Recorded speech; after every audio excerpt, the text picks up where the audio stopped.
Hello everyone. இன்றைக்கி நம்மக்கிட்ட வாலண்டியராக ஒரு ஓசி கிளைண்ட் வந்து மாட்டியிருக்காங்க. சும்மா விடவுமா நம்ம இதுதான் சாக்குன்னு சொல்லி எல்லாத்தையும் பண்ணியாச்சு. ஆக்சுவலி அவளுக்கு வந்து 12th லீவ்லேயே ஹேர் கட் பண்ணணும்னு சொல்லி கேட்டிருந்தா. பட் ஹேர் கட் பண்ண முடியலை அந்த டைமில். சரி ஓகே, இப்போ நம்ம சும்மா தானே இருக்கோம், வெட்டியாக இருக்கனால ஏதாவது ஒரு வேலையை பார்க்கலாம் சொல்லிவிட்டு இவளுக்கு ஹேர் கட் பண்ணிவிட ஸ்டார்ட் பண்ணிட்டேன். ஸோ அவள் கேட்ட லெவலுக்கு எல்லாமே லென்த்துக்கு எல்லாமே கரெக்டாக பண்ணி விட்டாச்சு. ஸோ பண்ணி விட்ட உடனே மேடம் வந்து ஓகே ஹேர் கட் பண்ணிட்டோம் அப்படின்னு ஒரு 5 செகண்ட்ஸ் கூட இருக்காது, நார்மலாக இருந்தாங்க. அதுக்கப்புறம் கீழே முடிய பார்த்த உடனே அவ்வளோதான் போச்சு. அங்கே ஸ்டார்ட் ஆச்சு அழுக. ஐயோ என் முடி போச்சு, நான் இவ்வளோ தான் கட் பண்ண சொன்னேன், நீ இவ்வளோ கட் பண்ணிட்ட, அவ்வளோ லென்த்து நான் கேட்கல, அப்படி இப்படி சொல்லி என் கூட அழுது புலம்பி சண்டை போட ஆரம்பிச்சிட்டா. இதில் வேறு இடையில வீட்டுக்கெல்லாம் கால் போயாச்சு.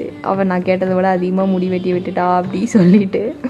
அதுக்கப்புறம் இல்லை அதெல்லாம் வளர்ந்துடும், இவ்வளோ தானே கம்மியாக தானே கட் பண்ணியிருக்கு. அவள் சமாதானமே ஆகலை. ஏன்னா அவளுக்கு வந்து ரொம்ப லாங் ஹேர்னால் ரொம்ப பிடிக்கும். நான் அவகிட்ட ஆல்ரெடி இன்ஃபார்ம் பண்ணியிருந்தேன், லைக் நீ இது மாதிரி காலேஜ் போகும்போது இல்லை இயர்லாம் ஃபெதர் கட் பண்ணிக்கோ அப்படி சொல்லிட்டு. இல்லை நான் அதெல்லாம் பண்ண மாட்டேன், எனக்கு லாங் ஹேர் தான் வேணும் சொல்லி தான் விட்டுருந்தா.